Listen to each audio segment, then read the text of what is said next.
Hello दोस्तों, welcome to my channel. दोस्तों, आज की वीडियो में एसएससी सीजीएल एग्जाम 2023 टीयर 1 की बात करूं तो आप देख सकते हैं कि 11 अगस्त को पूछे गए शिफ्ट नंबर 1 में जितने सारे क्वेश्चंस होंगे इंग्लिश का, इन सबको हम लोग आज डिस्कस करने वाले हैं बेहतरीन तरीके से। तो ये हमारा शेट नंबर 29 होगा।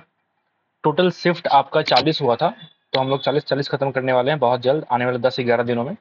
हर दिन आपको एक वीडियो मिलता है 11-12 बजे के आसपास मॉर्निंग में। ठीक है, तो आप उसको फॉलो कर सकते हैं अगर आप एसएससी के एस्पिरेंट हैं। अगर आपने इसका फॉर्म फिलअप किया है या फिर आने वाला सीपीओ जो भी, अगर आपने उस सब चीज़ों का फॉर्म फिलअप किया है तो उसमें आपको ये बहुत हेल्प करेगा, क्योंकि मैंने भी सीजीएल क्रैक किया तो मुझे मालूम है प्रीवियस ईयर कितना आपके लिए इंपॉर्टेंट होता है मेरे भाई। ठीक है, तो आप चाहो तो इसको फॉलो कर सकते हो, ये आपके ऊपर डिपेंड है। आइए शुरुआत करते हैं। पहला सवाल क्या बोलता है। दोस्तों, मेरा नाम बबलू सोनी, मैं फिलहाल दिल्ली के अंदर पोस्टेड हूँ, मैं सीजी अकाउंटेंट हूँ। ठीक है, आइए शुरुआत करते हैं। पहला सवाल क्या बोलता है मेरे भाई। पहला सवाल बोलता है कि मोस्ट अप्रोप्रिएट इडियम क्या होगा इस अंडरलाइन सेगमेंट के लिए। ठीक है, तो Richa was provoking her neighbours against her maid Shanta who spoke against her but none of them responded. क्या मतलब हुआ इसका। कि रिचा जो है, प्रोवोक का मतलब उकसा रही थी अपने पड़ोसियों को। किसके खिलाफ, तो उसके जो मेड है ना वो शांता, उसके खिलाफ भड़का रही थी, उकसा रही थी। उस मेड ने इसके खिलाफ कुछ बोला था, इसी चक्कर में पूरे पड़ोसियों को भड़का रही थी। लेकिन कोई पड़ोसी जो है ना उनमें से उनको रिस्पॉन्ड नहीं किया, प्रत्युत्तर नहीं दिया। ठीक है, मतलब वो नेवर गलत नहीं थी, हो सकता है कि यही रीचा ही गलत हो, इसलिए उन्हें किसी ने रिस्पॉन्ड नहीं किया। तो कहीं ना कहीं उकसाने और भड़काने के अर्थ में, इनकरेज करने के अर्थ में एक वर्ड आता है जिसको हम लोग कहते हैं एग ऑन। क्या कहते हैं भैया, एग ऑन कहते हैं। इसका मतलब भी होता है to encourage someone to do something. आप चाहो तो लिख सकते हो भैया, इसका मतलब भी होता है कि to encourage someone, to encourage someone to do something. ठीक है, आपने पढ़ा भी होगा पहले से, अब नहीं पढ़ा तब चाहो तो इसको लिख सकते हो।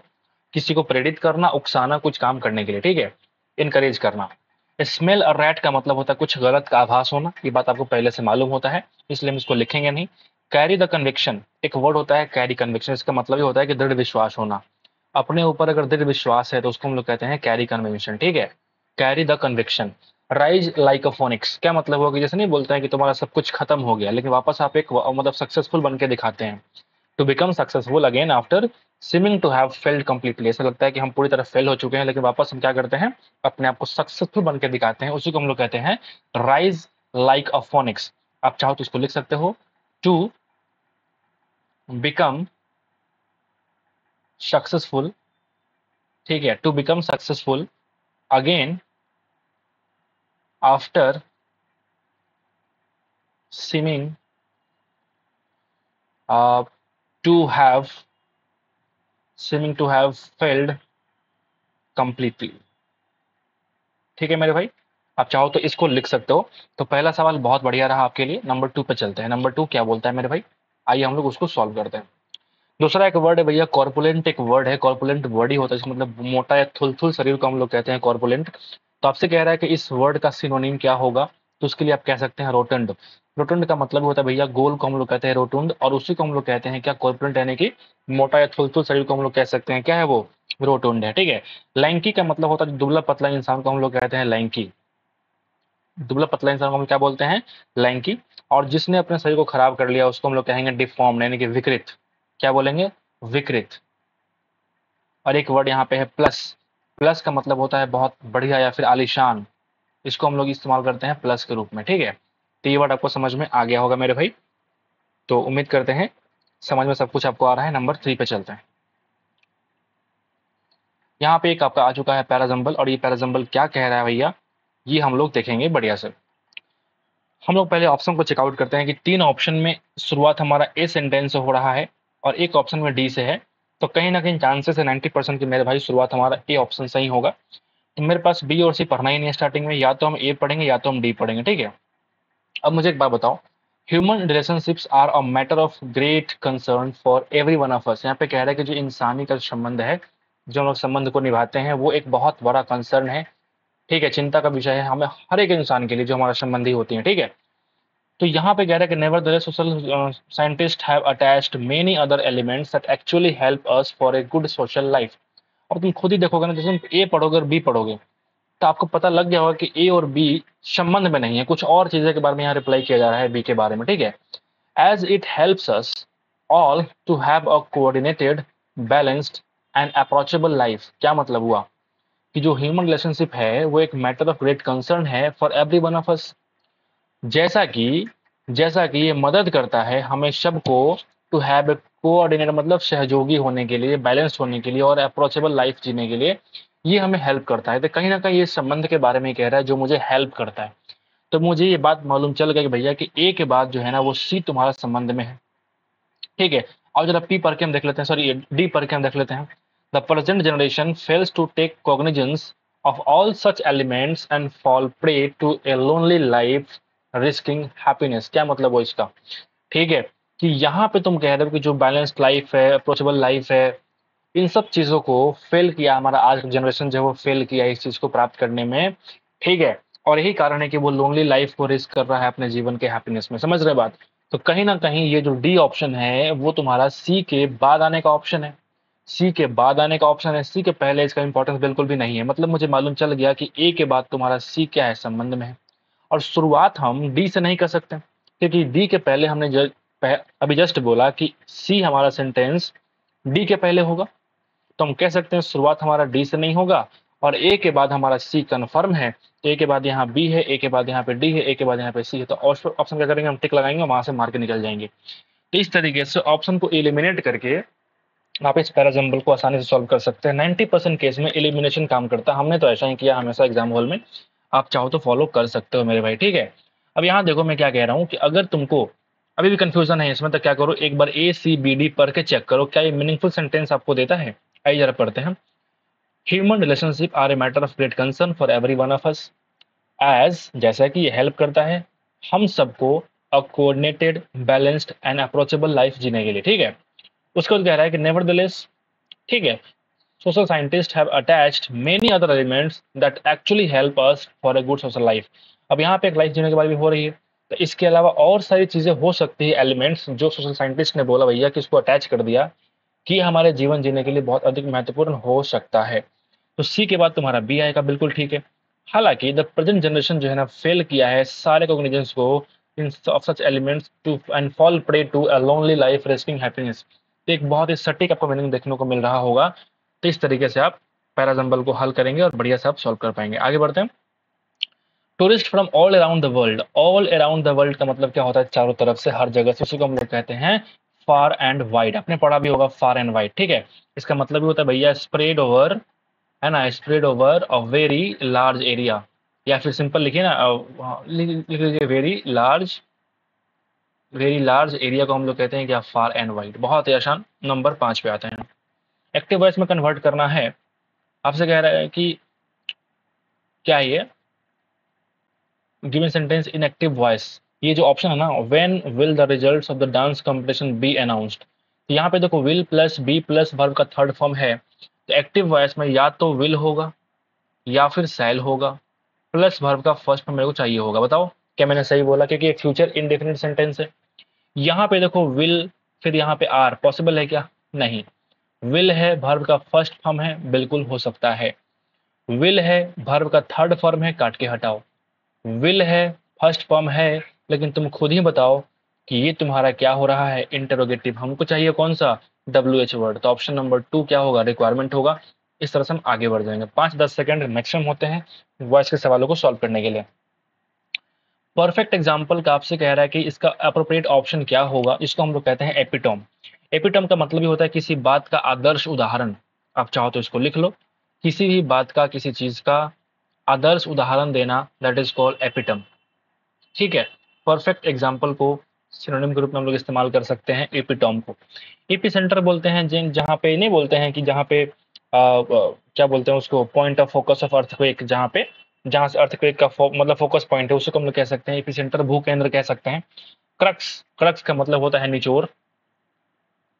और एंटीथेसिस का मतलब होता है कि हम किसी भी थेसिस को अपोज करेंगे, यानी कि प्रतिपक्षता के रूप में हम लोग काम करेंगे। प्रतिपक्षता इज ऑल अबाउट एंटीथेसिस। समझ गए? आगे बढ़ते हैं। नंबर 7 क्या बोलता है, the fill in the blanks of new legislation has sparkled a heated debate among lawmakers।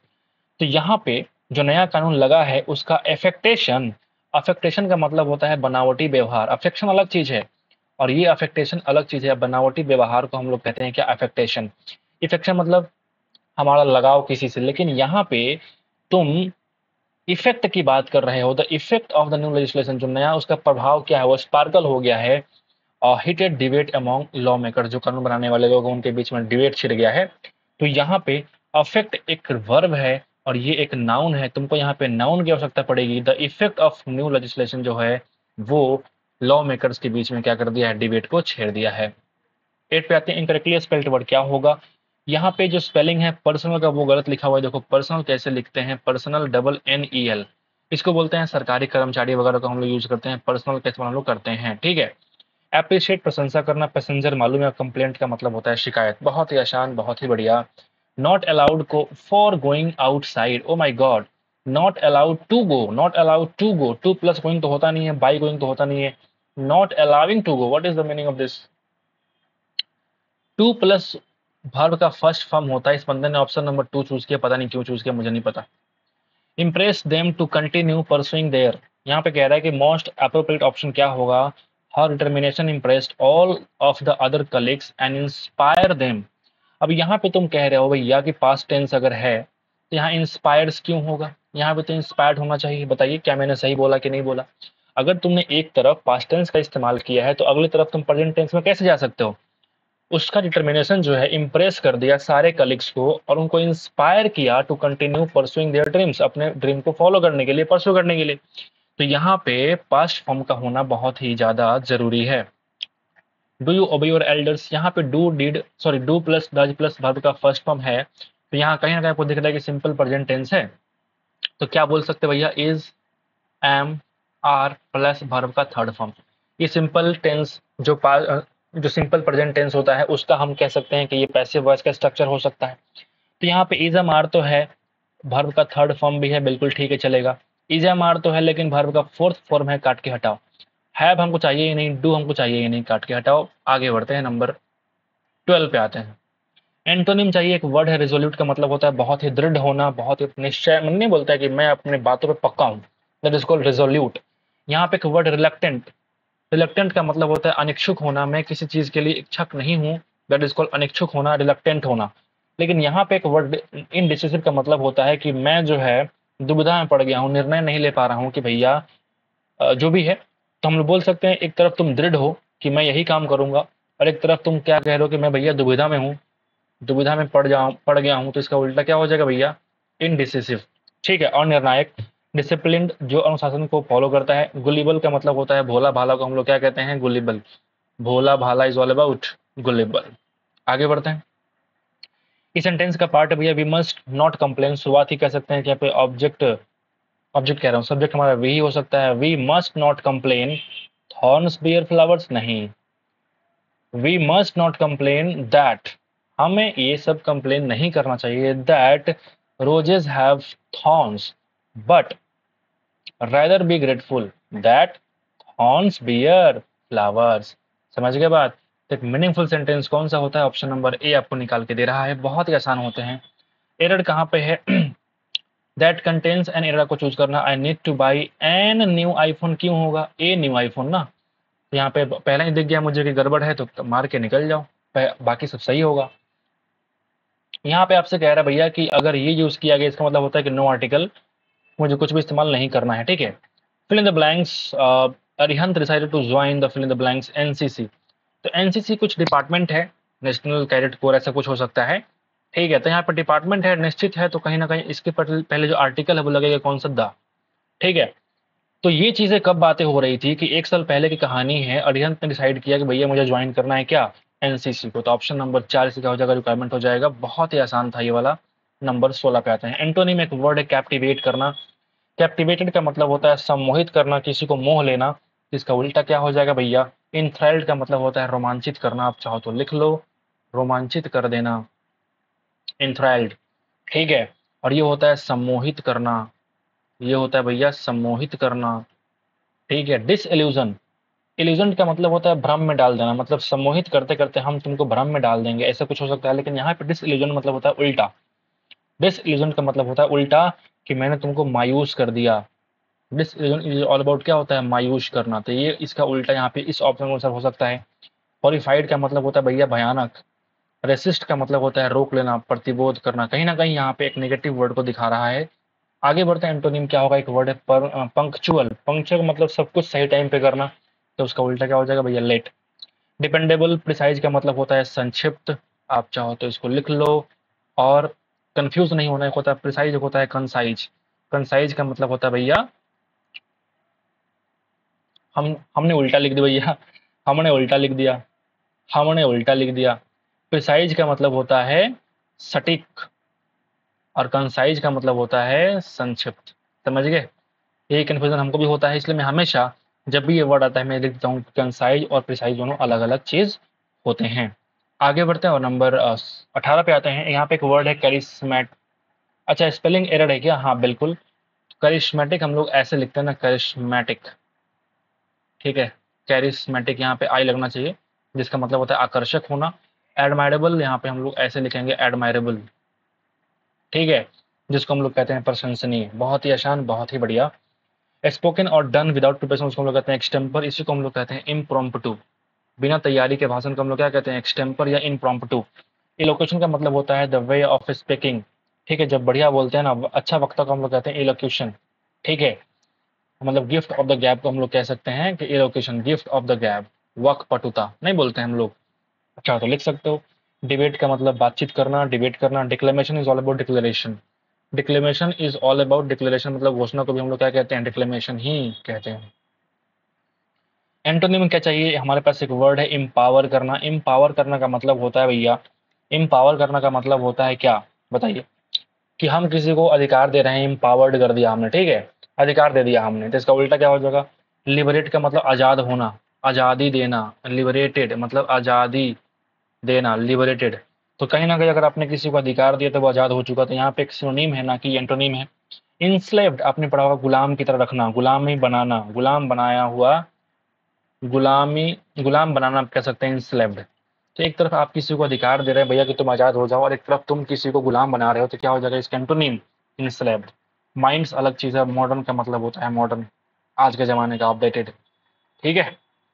यहाँ पे आ चुका है भैया क्लोज टेस्ट।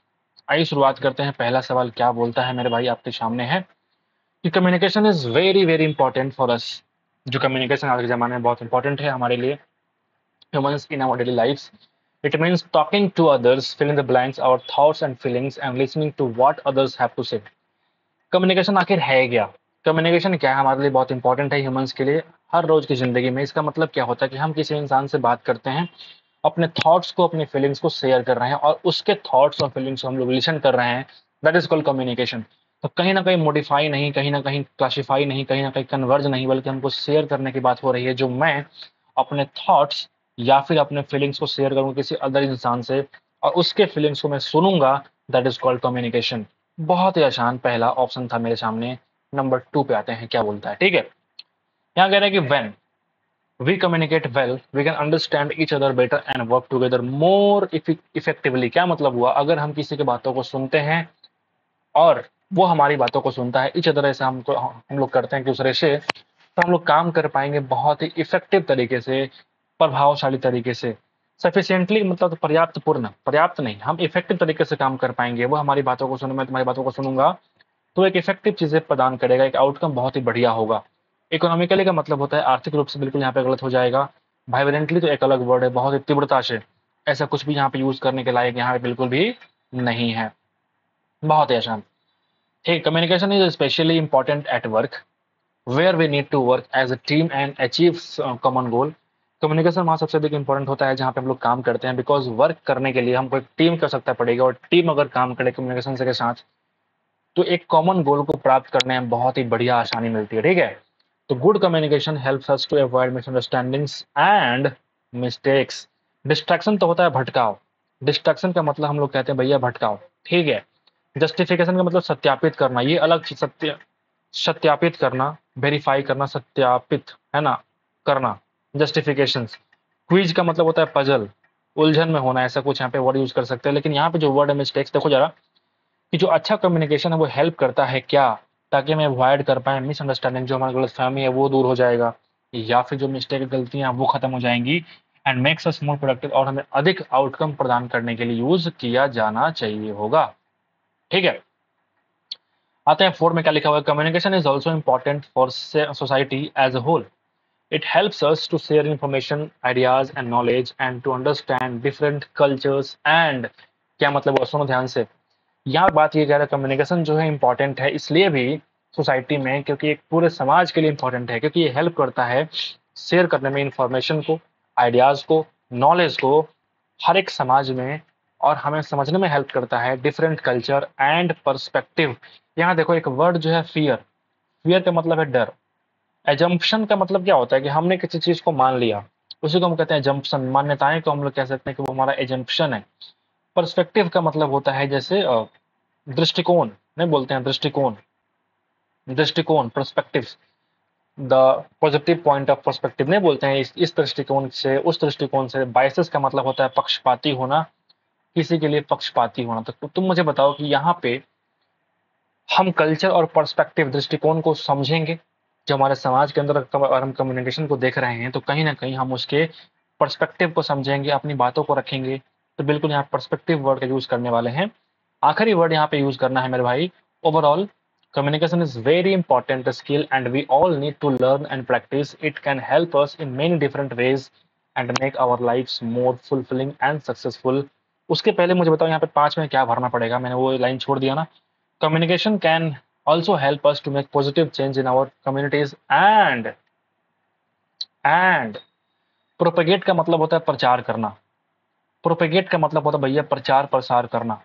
क्या वो यहाँ पे यूज करेंगे. एडवोकेट का मतलब होता है वकील भी होता है, लेकिन अगर तुम वर्ब के रूप में इस्तेमाल करोगे तो एडवोकेट का मतलब होता है समर्थन करना, किसी चीज का एग्री करना. ठीक है. अच्छा, इनोकुलेट एक वर्ड है जिसका मतलब होता है वैक्सीनेट करना, यानी कि टीका लगाना. ठीक है. और एक वर्ड यहाँ पे है रिकमेंड. तो रिकमेंड नहीं बोलता कि तुम मेरे लिए कुछ रिकमेंड कर दो मतलब दोस्तों से. दैट इज कॉल्ड सिफारिश करना. ठीक है. रिकमेंडेशन नहीं बोलते हैं, सिफारिश करना. ठीक है. अब तुम मुझे बताओ कि कम्युनिकेशन हेल्प करता है हम सभी को ताकि हम पॉजिटिव चेंज लाएं अपने जीवन में in our communities and advocate for important causes. ठीक है. ये समर्थन करेगा हमारा इंपॉर्टेंट कॉज के लिए. प्रचार यहाँ बात करने की बात बिल्कुल नहीं हो रही है. पॉजिटिव चेंज लाएगा कम्युनिटीज के अंदर एंड एडवोकेट करेगा फॉर इंपॉर्टेंट चेंज. समझ गए बात को.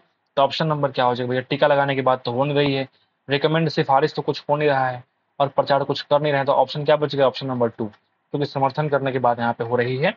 तो बहुत बढ़िया हम लोगों ने यूज किया इस पूरे शिफ्ट को. उम्मीद करते हैं कि आपको समझ में आ गया होगा. तो एक बार लाइक कर देना हमारे इस एफर्ट के लिए. मिलते हैं आपसे अगले वीडियो में. आज के लिए इतना ही दोस्तों. Thank you so much for watching the video.